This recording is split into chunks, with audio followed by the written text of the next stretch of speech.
Hello everyone. It has been a long break. I am meeting you after a long time. थोड़ा I was a bit busy. तो अब हम civics का second chapter start करें. जैसे हमने first chapter किया था थोड़ा थोड़ा लेके, उसी तरह हम सेकंड चैप्टर करें. इस बेसिक फीचर्स ऑफ कॉन्स्टिट्यूशन, छोटा सा चैप्टर है, ज़्यादा बड़ा नहीं है. इसमें we are going to discuss about the, as the title says, the basic features of the constitution. आपको पता है कि कॉन्स्टिट्यूशन कैसे फॉर्म हुआ, कॉन्स्टिट्यूएंट असेंबली के मेंबर्स क्या थे, किन लोगों ने कैसे कैसे क्या क्या गाइडलाइंस दी गई, किस हिसाब से फॉर्मेशन हुई उसकी. कॉन्स्टिट्यूएंट असेंबली में भी उसके under, constituent assembly basically doctor Rajendra Prasad के अंडर बनाई गई थी इंडियन कॉन्स्टिट्यूशन को बनाने के लिए, कि एक लेआउट बनाने के लिए उसका, कि भाई इंडियन कॉन्स्टिट्यूशन क्या है, कैसे बनेगा, उसके सारे डिटेल्स क्या हमें उसमें इंक्लूड करना है. डॉक्टर राजेंद्र प्रसाद जो थे, he was the president of the constituent assembly, और उसके अंडर एक और बॉडी थी, that is the drafting committee. Drafting committee के जो चेयरमैन थे, that was doctor Bhimrao Ambedkar. तो एक्चुअली हम क्रेडिट देते हैं, जो हमारा कॉन्स्टिट्यूशन है रिटन, सबसे दुनिया का सबसे बड़ा कॉन्स्टिट्यूशन है, सबसे लेंदी कॉन्स्टिट्यूशन है, तो the credit goes to doctor Bhimrao Ambedkar. 3 साल लगे थे इसको बनाने में. It came into force on 26 January 1950. इसलिए हम इस दिन को अपना republic day, as the republic day celebrate करते हैं. ठीक है, इंडिपेंडेंस डे कल है, that is different, republic day is different. India was declared a sovereign democratic republic on 26 January 1950 when our constitution came into force, and we had Dr. Rajendra Prasad as our first president, and Pandit Jawaharlal Nehru as the first prime minister. अब कॉन्स्टिट्यूशन के unique features क्या हैं? First one is, it is written and lengthy constitution. ये features ना आपको short notes में या जो 2 मार्क्स के क्वेश्चन है उसमें आ सकते हैं, तो आपको थोड़ा सा आइडिया होना चाहिए कि हाँ ये फीचर्स है, या फिर आपको सिर्फ ये दे देंगे कि right the main features of Indian constitution, लेकिन एनी हाउ आपको पता होना चाहिए. तो रिटन है, लेंदीएस्ट कॉन्स्टिट्यूशन है. अब यहाँ पे आपको कंपैरिजन करके दे रखा है कि देखो, like the constitution of USA, United States of America, Indian constitution is also a written one, and it is available in the form of a book. Written constitution क्या है? जिसमें कि हर चीज़ लिखी हुई है, all the laws have been written down, jotted down. हर चीज़ को हमारे जो फोर फादर्स थे उन्होंने लिखने की, जॉट डाउन करने की कोशिश की, as per the circumstances available at that time, कि अगर ये प्रॉब्लम आती है तो आपको ऐसे डील करना है, ये सिचुएशन आती है तो ये करना है, ये सिचुएशन आती है तो उसको इस तरीके से टैकल करना है. तो written constitution, what is the written constitution? It is based on the laws enacted by representative body of the people elected for this specific purpose. मतलब कि एक पर्टिकुलर ग्रुप ऑफ लोगों को इलेक्ट किया जाता है, और वो फिर उस कॉन्स्टिट्यूशन में अमेंडमेंट्स करते हैं. अब तो कॉन्स्टिट्यूशन बन चुका है, तो उसमें जो लॉज हैं उनमें अगर सिचुएशन के हिसाब से अमेंडमेंट करना हो, आपको कुछ चेंज करना हो, कि भाई अब ये तो 1950 में फोर्स में आया था, 1950 मीन्स कितने साल हो गए, नाउ वी आर इन 2023, तो 73 ईयर्स बैक. तो अब बहुत दुनिया बदल गई है, तो उस हिसाब से आज की डेट के हिसाब से जो चेंजेस होते हैं वो आपको इनकॉर्पोरेट किए जाते हैं. Then this is all about written constitution. Unwritten constitution क्या है? It basically comprises of unwritten traditions, conventions.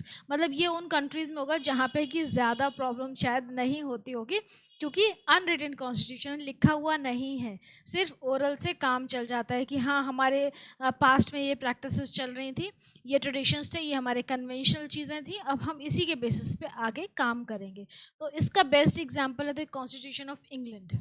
It is the best example of unwritten type of constitution. और रिटन का बेस्ट एग्जाम्पल है यूएसए. ये दोनों बड़ी मेजर फोर्सेज हैं world की, इसीलिए इनके एग्जाम्पल लिए गए हैं.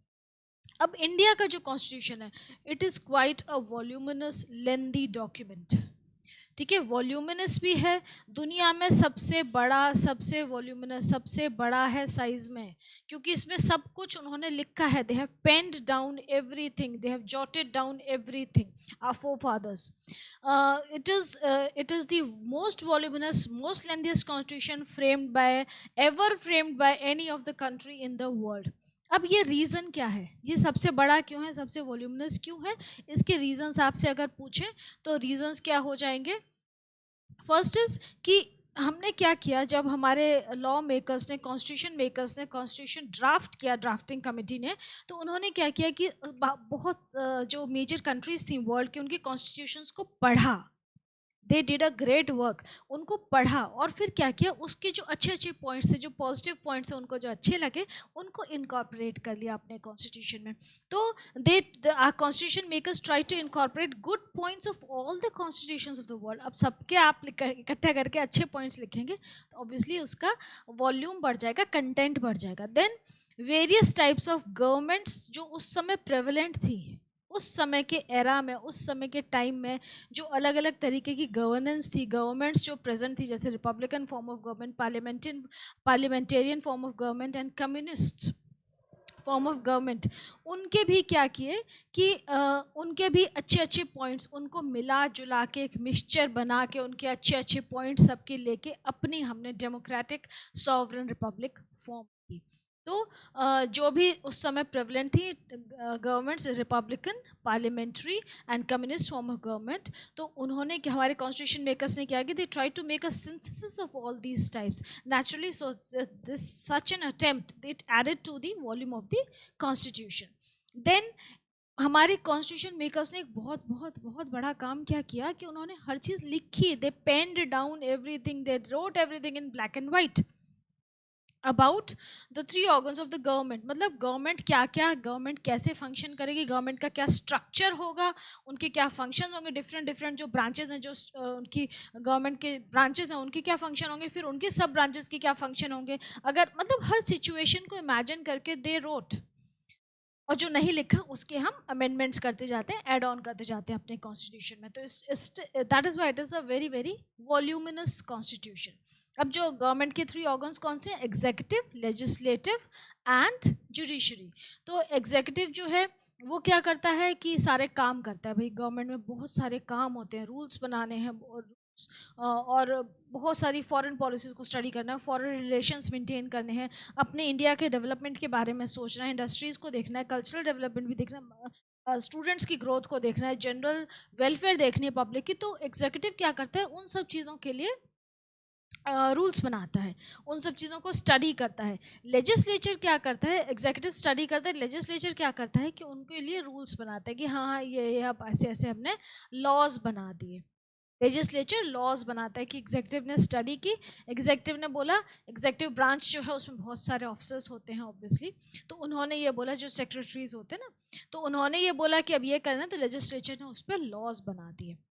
और जुडिशरी क्या कहते हैं, judiciary makes sure that these laws are being implemented. अगर कोई इन लॉज को फॉलो नहीं कर रहा है तो जुडिशरी देन टेक्स एक्शन, मतलब जो हमारा लॉ एंड ऑर्डर सिस्टम है।